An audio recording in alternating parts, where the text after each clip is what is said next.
Assalamualaikum warahmatullahi wabarakatuh. Kami dari kelompok A2 ingin menjelaskan bagian-bagian dari kulit.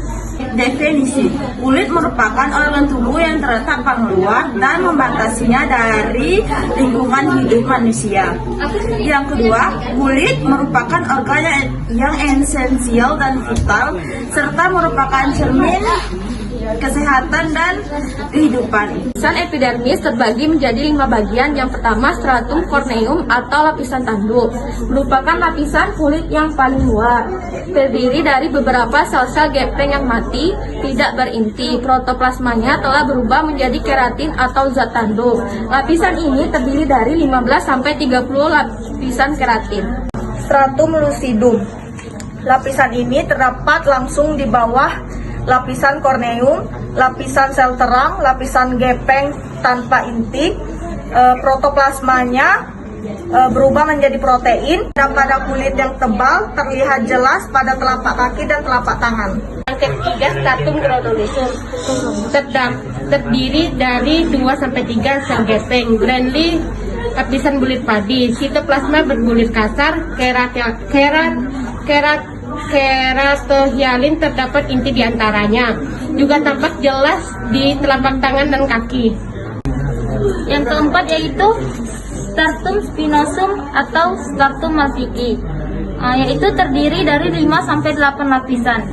Lapisan ini memiliki lapisan yang paling tebal yaitu 0,2 mm.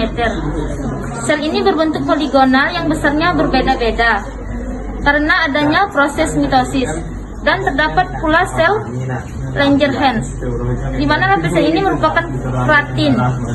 Nah, di mana keratin ini merupakan protein yang tidak larut air dan menjaga kelembapan kulit.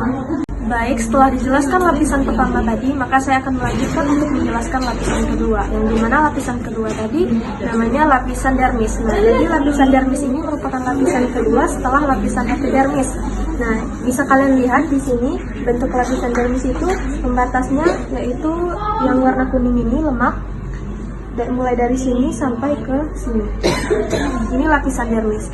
Nah, lapisan dermis ini terdiri menjadi 3 jenis jaringan, yang dimana ada kolagen dan serat elastis, otot, serta saraf. Nah, pada jaringan dermis ini, dia itu mendapat suplai darah dan saraf. Nah, jadi lapisan dermis ini tadi sudah kita sebutkan, di mana lapisan kedua setelah lapisan epidermis, dia itu juga merupakan lapisan yang dimana kita itu bisa merasakan sebuah sensasi seperti sentuhan, temperatur, tekanan, serta merasakan suhu maupun nyeri. Nah, jadi di lapisan dermis ini dia itu terbagi lagi menjadi 2 bagian.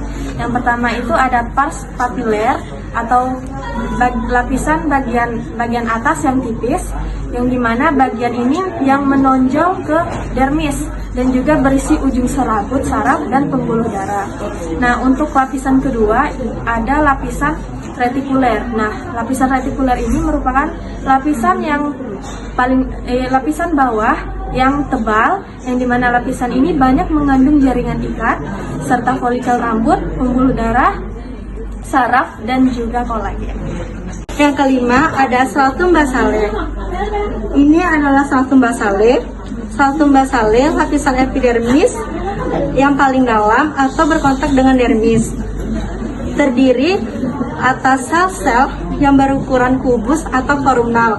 Terdiri dari sel pembentuk melanin yang mengandung pigmen. Sel-sel basal mengadakan mitosis yang berfungsi reproduktif. Lapisan hipodermis merupakan kelanjutan dermis, terdiri atas jaringan ikat longgar berisi sel-sel lemak di dalamnya. Lapisan sel-sel lemak disebut paniculus adiposa yang berfungsi sebagai cadangan makanan. Dalam lapisan ini terdapat ujung-ujung saraf tepi, pembuluh darah, dan getah bening. Tebal tipisnya jaringan lemak tidak sama tergantung pada lokalisasinya. Di abdomen dapat mencapai ketebalan 3 cm. Kelopak mata dan penis sangat sedikit dan fungsinya sebagai isolator panas bagi tubuh. melanosites. Melanosites mampu memproduksi pigmen coklat melanin. Melanin dapat menyerap sinar ultraviolet atau UV. Sinar UV light berisi energi tinggi foton yang dapat merusak DNA sampai mutasi. Melanin dapat mencegah kerusakan DNA, membantu mencegah kanker kulit. Selanjutnya kita masuk kepada struktur aksesoris kulit, yaitu dibagi dua. Di sini kita membahas yang pertama, yaitu ada kelenjar ekrin. Kelenjar ekrin yaitu adalah kelenjar minyak yang berada di seluruh permukaan kulit, terutama berada di bagian wajah, kepala, kaki, tangan, hingga telapak tangan dan telapak kaki. Selanjutnya yaitu kelenjar ekrin itu adalah kelenjar kecil-kecil, letaknya dangkal di lapisan dermis bermuara di permukaan kulit. Sekret encer kurang lebih 1,5 Lt per 24 jam. Udara panas dan kering kurang lebih 6 Lt per 24 jam. Sekresi kelenjar ekrin dipengaruhi oleh stres, emosional, faktor panas, dan saraf simpatis. Fungsinya untuk pengeluaran keringat, pengaturan suhu tubuh. Yang kedua itu kelenjar apokrin, terletak lebih dalam, sekresinya lebih kental, mempunyai kelenjar asila dan ayora mamae, pubis dan saluran telinga luar. Fungsi lainnya tidak ada. Selanjutnya, kelenjar sebase atau kelenjar minyak terdapat di seluruh permukaan kulit kecuali telapak tangan dan kaki.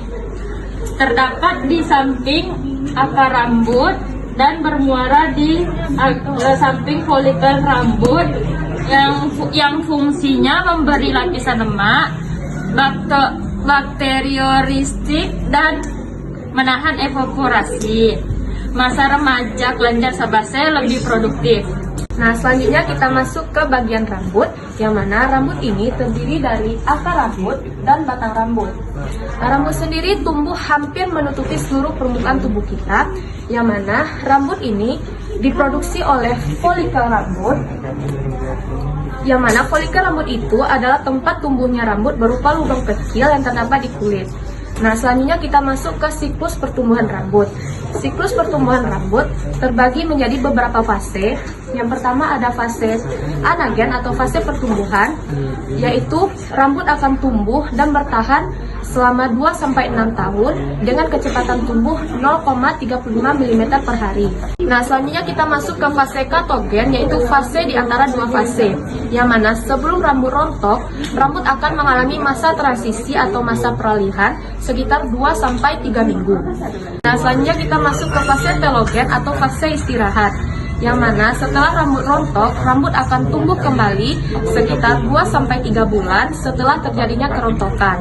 Nah, dari 100% siklus pertumbuhan rambut, 85% itu mengalami fase anagen atau fase pertumbuhan, dan 15% mengalami fase telogen atau fase istirahat. Nah, kita masuk pada bagian kuku. Nah, kuku adalah bagian terminal lapisan tanduk yang menebal, yang tumbuh pada ujung-ujung jari. Nah, biasanya ujung-ujung jari kuku terdiri dari dua bagian, yaitu bagian atas dan bawah, bisa diingat. Nah, akar kuku adalah bagian bawah, bagian yang terbenam kulit jari, seperti di sini. Nah, selanjutnya badan kuku, bagian di atas ini. Nah, ini bisa dikatakan adalah bagian body of nail. Nah, biasanya kuku tumbuh pada 1 mm per minggu, tergantung lagi pada vitamin atau asupan yang diterima. Nah, fungsi dari kuku itu apa sih? Fungsi dari kuku adalah melindungi bagian-bagian saraf yang terletak pada bagian ujung-ujung jari. Karena saraf pada bagian ujung jari itu adalah bagian-bagian yang sangat penting. Kita memasuki fungsi kulit. Yang pertama, fungsi proteksi. Nah, fungsi kulit sendiri adalah untuk menjaga bagian dalam tubuh terhadap gangguan fisik atau mekanisme. Misalnya seperti tekanan, gesekan, tarikan, atau gangguan kimiawi yang bersifat iritan seperti lisan, karbol, asam. Dan yang bersifat panas seperti radiasi, sengatan UV, yang bersifat luar seperti kuman, bakteri atau jamur. Nah, kenapa terjadi hal tersebut? Karena adanya bantalan lemak, tebalnya lapisan kulit, dan serapu jaringan penunjang yang berperan sebagai pelindung terhadap gangguan fesis. kedua yaitu fungsi absorpsi. Kulit yang sehat tidak mudah menyerap air, larutan dan benda padat, tapi cairan yang mudah menguap lebih mudah diserap. Permeabilitas kulit terhadap O2, CO2 dan uap air memungkinkan kulit ikut mengambil bagian pada fungsi respirasi. Yang ketiga yaitu fungsi ekskresi. Kelenjar kulit mengeluarkan zat-zat yang tidak berguna lagi atau sisa metabolisme dalam tubuh. Yang seperti NaCl, urea, asam urat, dan amonia. Sebum yang diproduksi melindungi kulit juga menahan evaporasi air yang berlebihan sehingga kulit tidak menjadi kering. Produksi kelenjar lemak dan keringat di kulit menyebabkan keasaman kulit pada pH 5 sampai 6,5. Kemudian kita memasuki fungsi keempat, yaitu fungsi persepsi.